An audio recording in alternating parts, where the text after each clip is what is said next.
voy a contar una historia real. El 28 de junio de 1914, el archiduque Francisco Fernando de Austria, se llamaba así, visitó Sarajevo y un grupo de lo que hoy llamaríamos terroristas o revolucionarios se pusieron en el camino en 4 grupos para atentar contra el archiduque y la dominación del imperio austrohúngaro sobre Bosnia. Así que se dispusieron en 2 grupos. El primer grupo no pudo atentar, eran muchachos jóvenes, les dio miedo y no lo hicieron. El segundo grupo, al ver que la mujer del archiduque venía con él, no quiso atentar. Y el tercero cogió coraje y tiró una granada, pero no se acordó que la granada tiene un retardo, ¿no? Así que en este retardo la granada no explotó, sino que rebotó contra el coche, cayó en el coche de atrás, explotó, así que hirió a personas que estaban, a unas 20 personas que estaban alrededor, hirió a uno de los militares que iba en el coche de atrás y a ellos no les pasó nada. El que tiró la bomba se tiró al puente, se tiraron detrás de él, lo cogieron. Y el siguiente grupo pensó que había pasado este magnicidio, podemos llamarle, este atentado, pero pronto se dieron cuenta de que todo siguió, la comitiva siguió y que no había pasado nada. Así que uno de ellos, llamado Gavrilo Princip, se puso en otra parte del trayecto, esperando a ver si pasaba por ahí otra vez el archiduque o no. El archiduque va al ayuntamiento, dan un discurso, el alcalde casi ni sabía qué había pasado y se empeña el archiduque en ir a visitar a las personas heridas al hospital. Un acto, podríamos decir, solidario, y le dijeron que mejor no ir, que mejor ir a protegerse después del atentado, y él se empeñó en que quería ir a visitar al hospital. Así que decidieron cambiar la ruta e ir por otro sitio donde no estaba publicado en el periódico del día. Se subieron al coche, pero se les olvidó decirles al chofer que iban a cambiar la ruta. Así que cuando van por una calle, uno de los que protegía al archiduque le dice al chofer que se ha equivocado, que tiene que volver para atrás. Y habían pasado justo delante de Gavrilo Princip. Habían pasado del arco y le dicen al chofer que tiene que dar para atrás. Así que paran, le da para atrás y los coches de la época iban muy despacito. Empieza a ir despacito por atrás y se planta delante de Gavrilo Princip. Así que ¿qué hace Gavrilo Princip? Cierra los ojos, dispara 2 tiros y mata a el archiduque Francisco Fernando y a su esposa. El imperio austrohúngaro declara la guerra a Bosnia. Se le une Alemania e Italia y se oponen Francia, Gran Bretaña y Rusia. Y nos vemos envueltos en la Primera Guerra Mundial. Este evento único en la historia, seguramente nunca más la equivocación de un militar de haberse olvidado decirle al chofer que habían cambiado de trayecto, pone a tiro a un joven revolucionario para matar casi por casualidad a un familiar de un emperador y declarar la guerra a un país, y 60 millones de soldados verse envueltos en lo que hoy llamamos la Primera Guerra Mundial. La historia está llena de eventos únicos irrepetibles. Así que cuando alguien viene y te dice que la resurrección es imposible porque eso no pasa, no se da cuenta de que cosas que no pasan nunca pasan una vez en la historia y la cambian para siempre. Y eso es lo que pasó con la resurrección. Ninguno de los que estaba allí creía en la resurrección, ninguno de los que estaba allí pensó que eso era algo normal. Simplemente vieron delante de sus ojos lo que había pasado y tuvieron que reaccionar y vivir de acuerdo a lo que habían vivido. El escéptico te dirá que eso no es científico, es que es imposible que alguien resucite.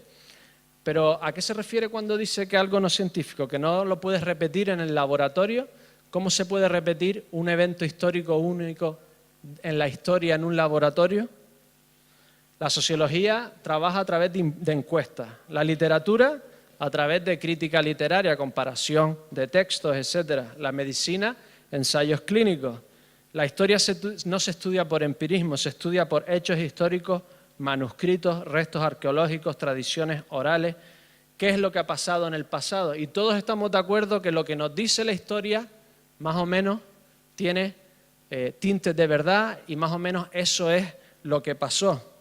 Así que los cristianos podemos tener la confianza que en la inmensa mayoría de estudios rigurosos sobre lo que pasó hace alrededor de 1889 años, tanto hecho por estudiosos creyentes como agnósticos como ateos, en las mejores universidades del mundo. Aquí en nuestro país la teología no se estudia en la universidad como algo relevante, pero en todas las universidades del mundo de relevancia, Oxford, Cambridge, Harvard, en todas las universidades tienen su departamento de estudios religiosos de teología y los mejores estudiosos te dicen que sin lugar a dudas Jesucristo existió, vivió, fue condenado por el Imperio Romano a ser crucificado. Lo crucificaron, lo enterraron y la tumba a los 3 días estuvo vacía. Y todos o la mayoría te aseguran que los apóstoles creyeron ver a Jesús resucitado. Así que veamos un vídeo en el que nos resume algunas, solo algunas, de las evidencias históricas de que Jesús realmente resucitó.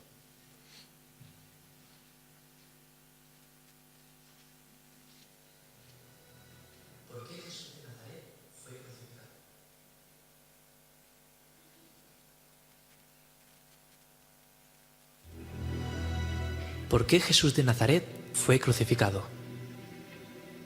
Porque él hizo afirmaciones escandalosas sobre sí mismo. Él afirmó ser el único Hijo de Dios. ¿Por qué nadie tomaría su afirmación seriamente? Bueno, todo depende. Si Jesús realmente se levantó de la muerte, entonces su afirmación de ser el único Hijo de Dios puede considerarse con un peso relevante. Por otra parte, si la resurrección nunca pasó realmente, entonces Jesús quedaría apartado como otra interesante pero trágica figura histórica. ¿Se levantó Jesús de la muerte? Mientras exploramos esta pregunta, necesitamos abordar 2 preguntas adicionales. ¿Cuáles son los hechos que necesitan explicación? ¿Y qué explicación explica mejor estos hechos? Hay 3 hechos principales que necesitan ser explicados: el descubrimiento de la tumba vacía de Jesús, las apariciones de Jesús vivo después de su muerte, y las creencias de sus discípulos sobre la resurrección de Jesús. Vamos a examinar cada una de ellas. Hecho número 1. El descubrimiento de la tumba vacía de Jesús está presente en nada menos que 6 fuentes independientes y algunas de estas están presentes entre los primeros materiales que se encuentran en el Nuevo Testamento.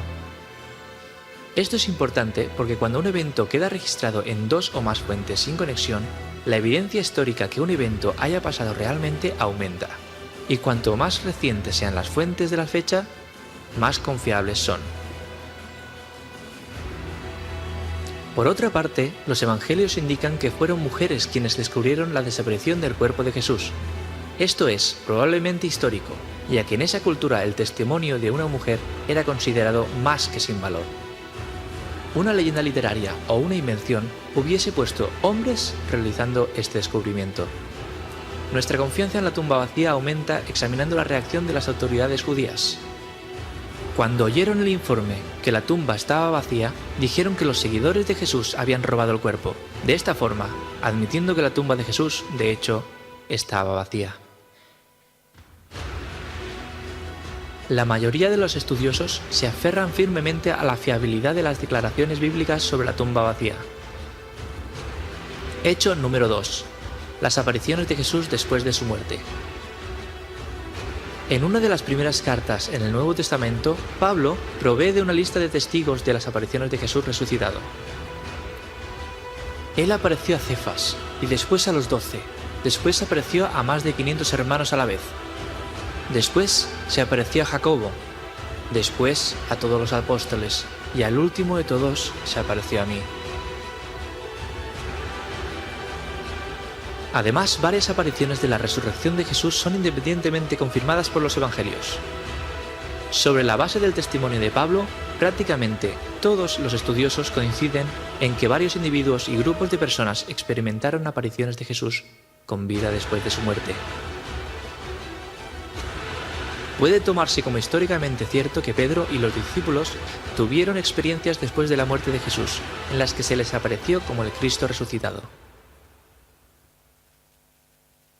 Hecho número 3. Las creencias de los discípulos en la resurrección. Después de la crucifixión de Jesús, sus seguidores estaban devastados, inmoralizados y escondiéndose con miedo por sus vidas. Como judíos, no entendían el concepto del Mesías ejecutado por sus enemigos, mucho menos que volviese a la vida. La única resurrección en que los judíos creían era un evento universal en el día del juicio, después del fin del mundo, y no un evento individual dentro de la historia. Por otra parte, en la ley judía la crucifixión de Jesús como un criminal significaba que literalmente estaba bajo la maldición de Dios. Sin embargo, a pesar de todo esto, de repente los discípulos empezaron a creer, incondicionalmente, que Dios levantó a Jesús de la muerte. Estaban tan completamente convencidos que cuando los amenazaban con la muerte, ni uno solo se retractó. Incluido el fariseo Pablo, que persigue a los cristianos, se volvió cristiano. Así como el hermano escéptico de Jesús, Jacobo. Se requiere algún tipo de experiencia transformadora poderosa para generar el tipo de movimiento que fue el cristianismo en sus inicios. Por eso, como historiador, no puedo explicar el surgimiento del cristianismo primitivo, a menos que Jesús resucitara, dejando una tumba vacía detrás de él. Estos tres firmemente establecidos hechos piden una explicación adecuada. ¿Cómo haces para darles sentido? A través de la historia, varias explicaciones naturalísticas se han ofrecido para explicar estos hechos. La teoría de la conspiración, la hipótesis de la muerte aparente, la hipótesis de la alucinación, y podríamos seguir. Todas ellas han sido desde no hace mucho universalmente rechazadas por estudios contemporáneos. El hecho es que no hay explicación naturalística plausible para estos tres hechos. La explicación dada por los testigos oculares originales es que Dios levantó a Jesús de la muerte. Si es posible que Dios exista, esta explicación no puede ser descartada. Para un Dios quien es capaz de crear todo el universo, la extraña resurrección sería un juego de niños. Una tumba vacía, apariciones de Jesús vivo después de su muerte, y el grupo de descorazonados seguidores de repente transformados por una nueva creencia radical en un resucitado Mesías. Estos son hechos históricos independientemente establecidos. ¿Cómo tú los explicas?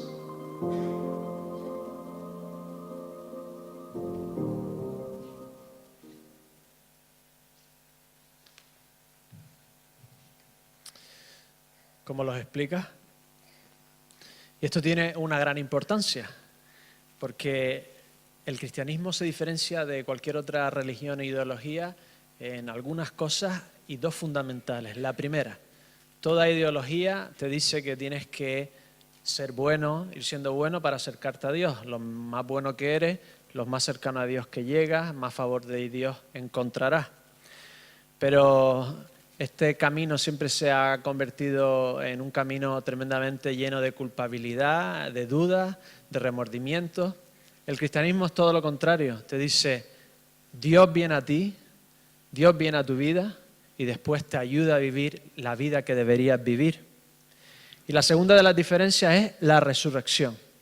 Que toda ideología depende de que un hombre ha oído, ha visto un sueño o tiene una idea acerca de Dios. En cambio, la resurrección es un hecho histórico de Dios que se hace hombre y nos dice exactamente qué es lo que quiere de nosotros, cómo llegar a Él, cuál es el mensaje directo de Dios.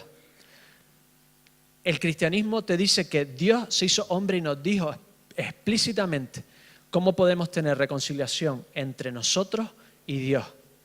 Y esta es la diferencia, un hecho histórico, un hecho real que pasó hace 1989 años aproximadamente y que sigue influenciando hoy a millones y millones de personas. Y yo voy a detenerme en dos razones que creo que son irrefutables. Ya hemos visto algunas de acuerdo a este vídeo. Vimos cómo no se pondrían, si te quieres inventar una historia, no hubieses puesto personas que no son confiables en la época, como eran las mujeres en esa época, cómo las autoridades judías afirmaron que la tumba estaba vacía, cómo la naturaleza de las apariciones no concuerdan con ningún hecho psicológico en el que personas de diferentes sitios, en diferentes momentos y número indeterminado de personas tienen estas apariciones, no se explica de ninguna forma psicológica, o este nuevo concepto radical de resurrección que no existía hasta entonces. Así que hay una acumulación de evidencias, una detrás otra, en el que cada año que me acerco se hace cada vez más claro de que la resurrección fue realmente un hecho histórico. Y para mí, dos de ellas son cruciales. La primera, nadie muere por una mentira que no reporta ningún beneficio, que no aporta ningún beneficio. Escuchamos que en el vídeo que los apóstoles ninguno se retractó de lo que habían visto y murieron todos por decir que habían visto a Jesucristo resucitado. Murieron por sus ideas, por sus ideales religiosos. Y me dijo alguien, ¿pero no muere gente todo el tiempo por sus ideales religiosos? ¿No hay extremistas hindúes, extremistas islámicos y extremistas, hemos visto ahora extremistas cristianos supuestamente en Christchurch, en Nueva Zelanda, ¿verdad? ¿No hay extremistas en todo el tiempo? Pues la verdad es que no hay un símil histórico parecido al de los apóstoles y los cristianos que murieron sucesivamente por sus creencias religiosas. Os explico. Por ejemplo, ¿os acordáis de Bin Laden, verdad? ¿No se supone que tenía una cruzada en contra de los cristianos infieles? Pues si estudias un poco el movimiento de Bin Laden, su razón principal por la que atacar Occidente era para quitarse a los americanos de su tierra natal, Arabia Saudí. Él mismo decía, te juro por Dios Todopoderoso que elevó los cielos sin pilares, que ni los Estados Unidos ni el que vive en los Estados Unidos podrán disfrutar de seguridad antes de que podamos ver como realidad en Palestina y antes de que todos los ejércitos infieles dejen la tierra de Mahoma. Así que Bin Laden empezó a atentar contra su propio gobierno. Su propio gobierno le pagó para que no atentara contra ellos y empezó a atentar contra Estados Unidos. Lo que quería era que se fueran de su tierra. ISIS, atentó ISIS por ser cristianos infieles en Francia, por ejemplo. Pues los estudiosos leen que no era simplemente una cruzada religiosa. Mire lo que dice este artículo. Francia ha sido más activa en Siria que cualquier otro Estado miembro europeo. Atacaban Francia sobre todo porque ellos habían atacado Siria más que ningún otro país. ISIS afirmó que los ataques de París fueron una respuesta a la campaña de Francia contra sus combatientes e insultos contra el profeta del Islam. La respuesta terrorista al intervencionismo francés es retaliación. Es decir, nunca en la historia ha habido nadie que muriese por ideas políticas, mueres por algunas ideas políticas porque quieres gobernar, poder, o porque estás defendiendo un territorio, una nación, estás defendiendo un trozo de tierra. Entonces, personas mueren por esas ideales. ¿Y qué hacen estos movimientos? Pues utilizan la religión para apoyar su movimiento político o su movimiento político, utilizan la religión para animar a luchar por este movimiento político.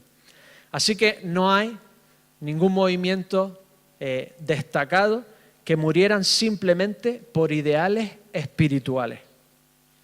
Nunca personas han muerto en masa simplemente por creer en un Dios espiritual que no venía a este mundo a avanzar un reino físico y estaban dispuestos a ser desterrados, requisadas sus propiedades, llevados a la cárcel ellos y sus familias y testificar ante los jueces y gobernantes por una posible mentira inventada que lo único que les traía era un final de muerte o marginación social.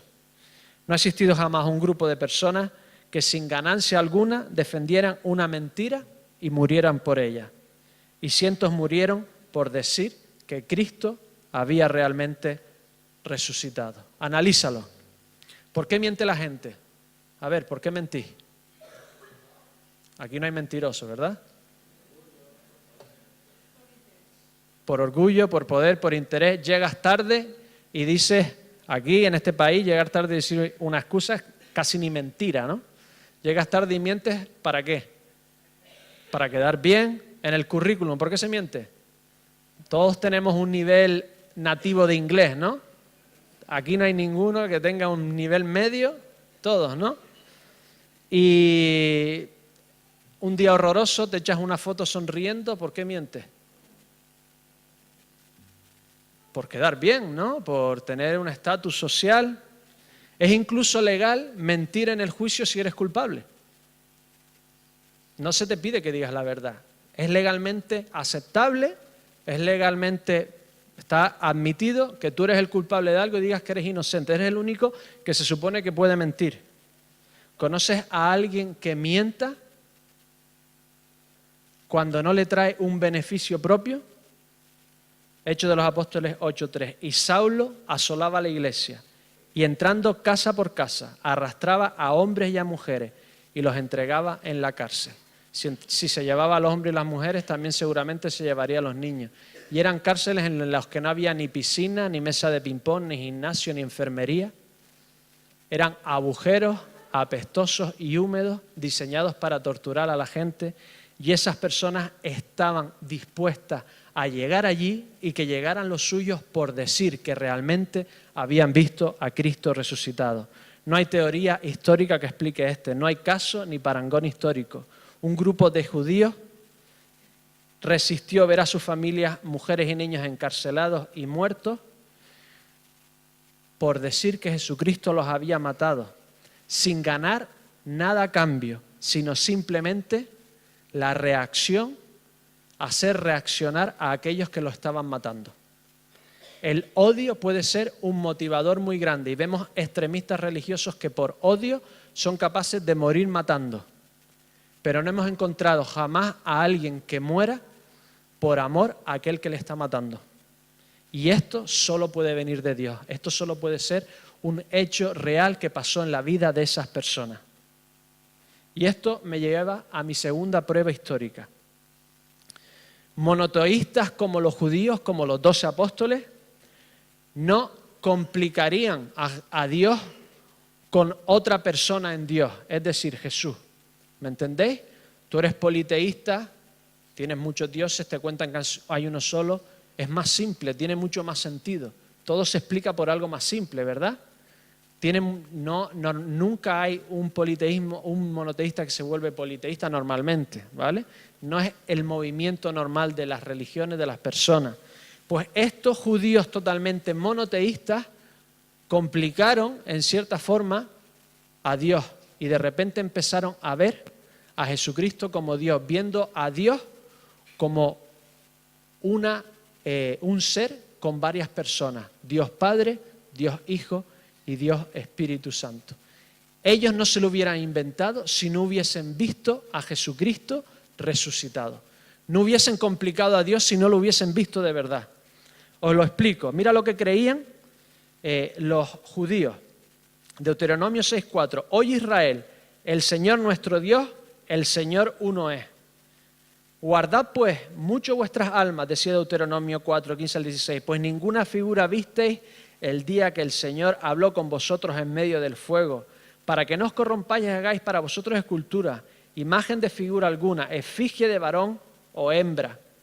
Guardaos, no os olvidéis del pacto del Señor vuestro Dios, que Él estableció con vosotros, y no os hagáis escultura o imagen de ninguna cosa que el Señor tu Dios te ha prohibido, porque el Señor tu Dios es fuego consumidor, Dios celoso.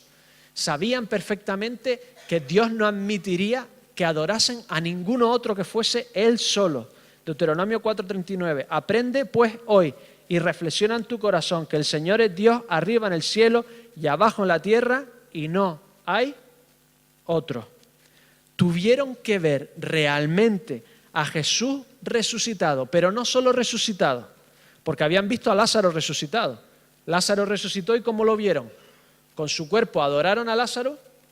A nadie se le ocurrió adorar a Lázaro. Habían escuchado en el Antiguo Testamento de otras personas que habían sido resucitadas, o podríamos decir vivificadas, que volvieron a vivir. Pero tuvieron que ver a Jesús resucitado de una forma gloriosa, con un cuerpo totalmente diferente. En cierta forma sabían que era Él, porque comía. Incluso dice que lo palparon.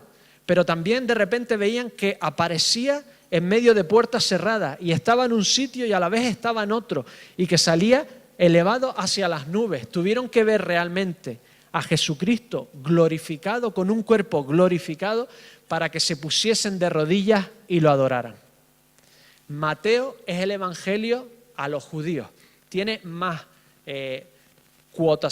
citas del Antiguo Testamento que ningún otro evangelio. ¿Y saben lo que dice Mateo cuando vieron a Jesucristo glorificado? Mateo 28, 17. Dice así: cuando lo vieron, lo adoraron.